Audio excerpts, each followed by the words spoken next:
So why bother, especially in a dangerous moment like this? That's the argument. I assume that a lot of the Republicans who originally wanted to object will now come around and say, let's get it over with.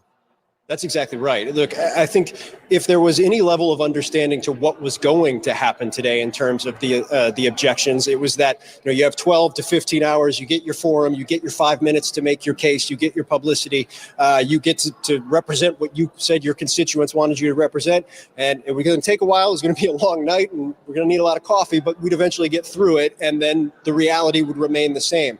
Now, after what everybody has seen, the lawmakers that had to go to undisclosed locations, lawmakers who were on the floor as Capitol Police were pulling guns to try and keep people who were banging on those doors from breaking in, there is significant pressure, significant move to try and get people to just say, look, we get it. We understood what your objections were. You've spent the entire last 7 days laying them out.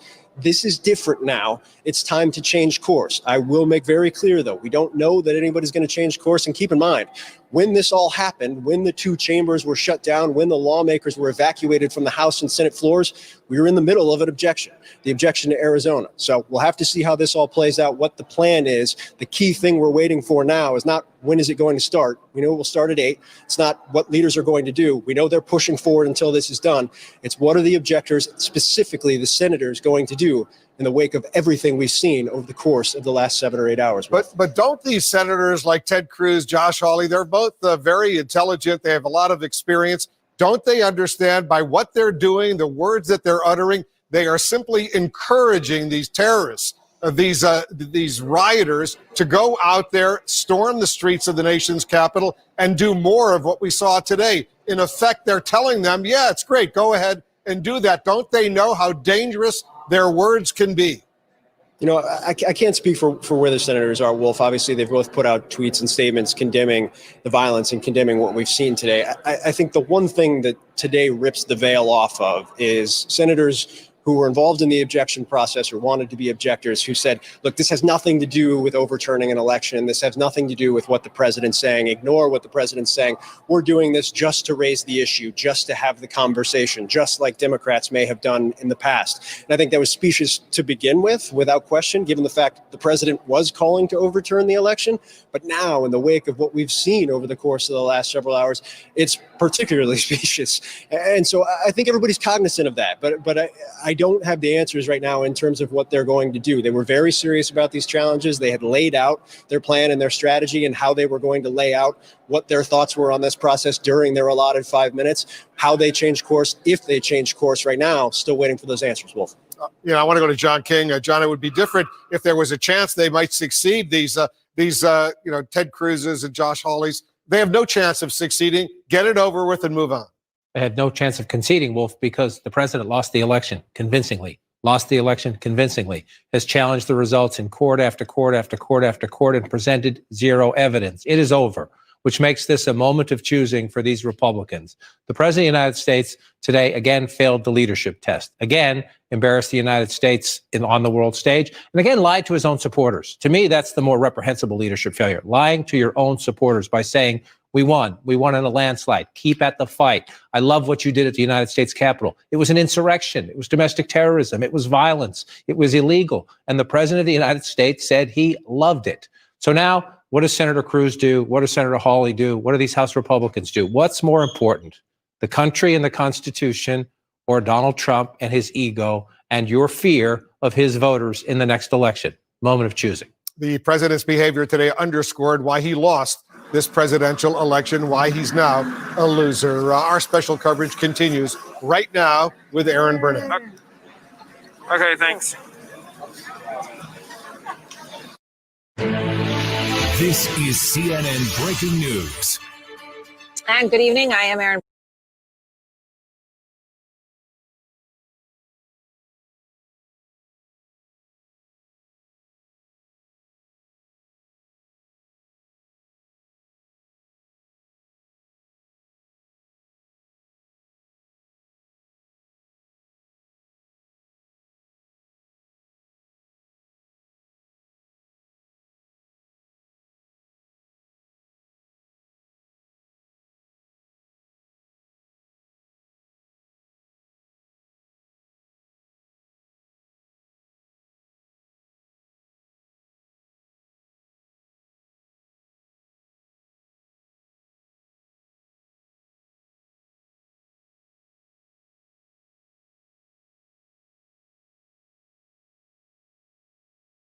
It is the first time that the U.S. Capitol has been breached since the British attacked and burned the building in August of 14 during the War of 1812.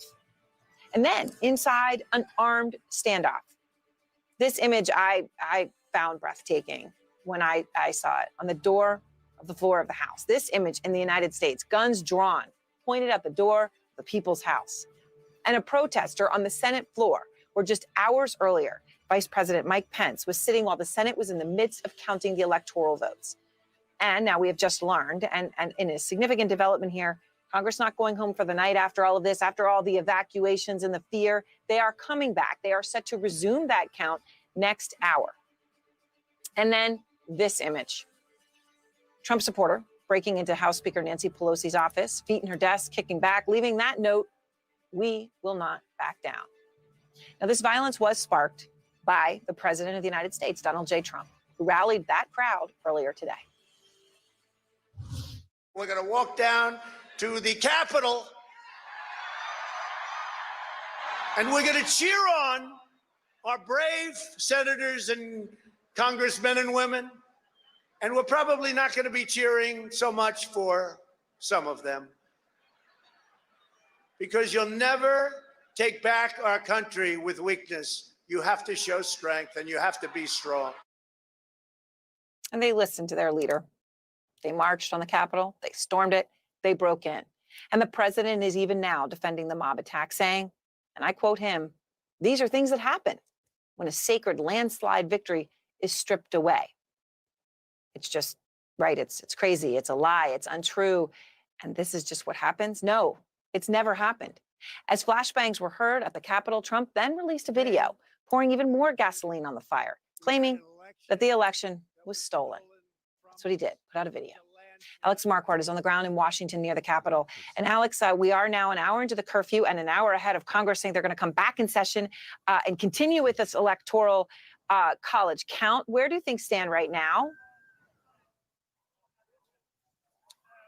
Aaron, we're an hour into the curfew, and we still have a lot of people who are out here. We're about 5 hours since this insurrection first started, since we watched rioters blow through a police line, make their way up the western steps of the Capitol and into the Capitol building. Just an absolutely surreal scene.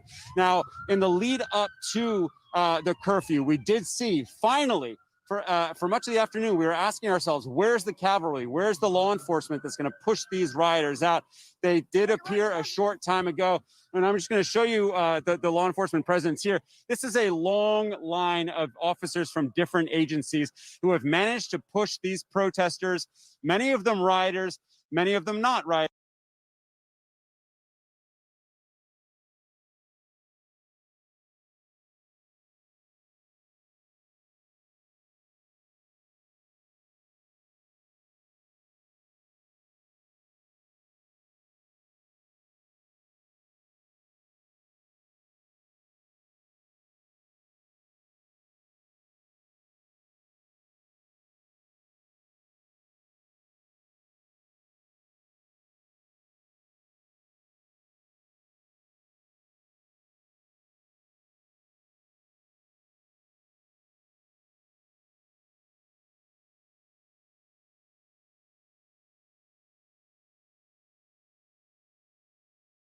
More than an hour after this curfew has gone into effect.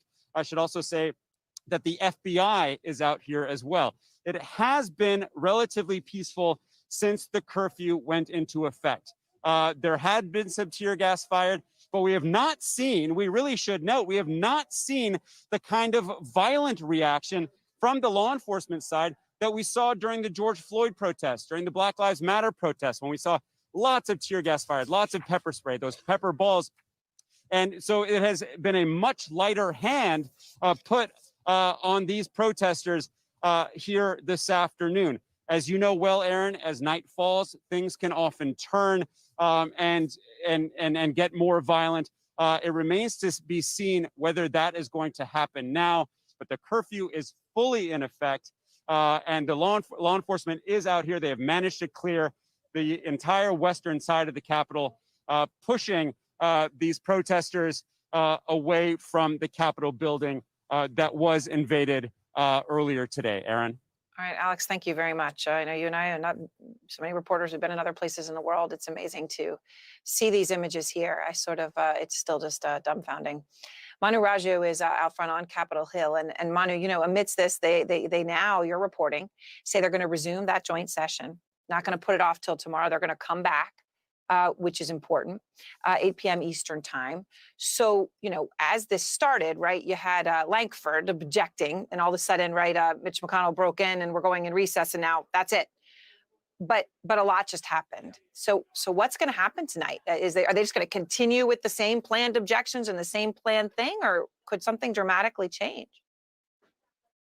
That's the big question right now, is how long these proceedings will go, Aaron. There is a lot of pressure on these Republican objectors to essentially drop their objections, not move forward. Remember how this actually has to play out. If one House Republican objects and one Senate Republican objects, then each chamber will recess for up to 2 hours each. They will have a debate over these electoral results that are coming in state by state. And after 2 hours or so, there'll be a vote that could take another 1 to 2 more hours in addition to cleaning the chamber. And this could go on for some time if there are several more states that will be objected to. The question is, will they go forward with that? Because given this is a completely doomed effort, has absolutely no chance of succeeding in the Capitol. A bipartisan majority in both the House and the Senate plan to reject any efforts to throw out electoral votes that were awarded to Joe Biden. And after today's display, more and more Republican senators say it is time to move on. It is time.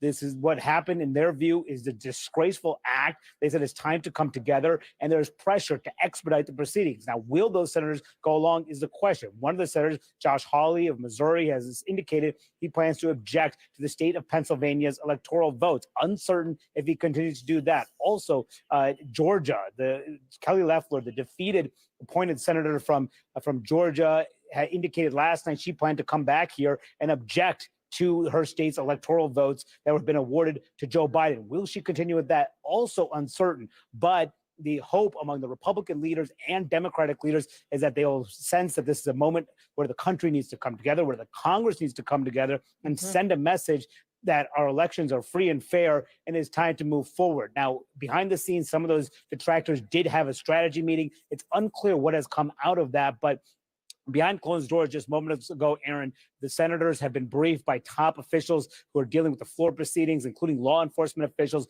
The expectation is this process will begin potentially by next hour in the House and Senate. Will they plow through the night? Will they get it done tonight? Uncertain, but both sides are making it very clear. The leaders on both sides saying, the mob that came into the Capitol is not going to stop Congress from doing its work, and the ultimate work will be Joe Biden's electoral votes will be certified by Congress. Aaron. All right, Manu, thank you very much. So I want to go to Caitlin Collins out front near the White House. So Caitlin, you know, as all of this was happening, there was silence from the president, even as so many started to speak out, right? He puts out a video eventually, you know, where he talks about the stealing of the election.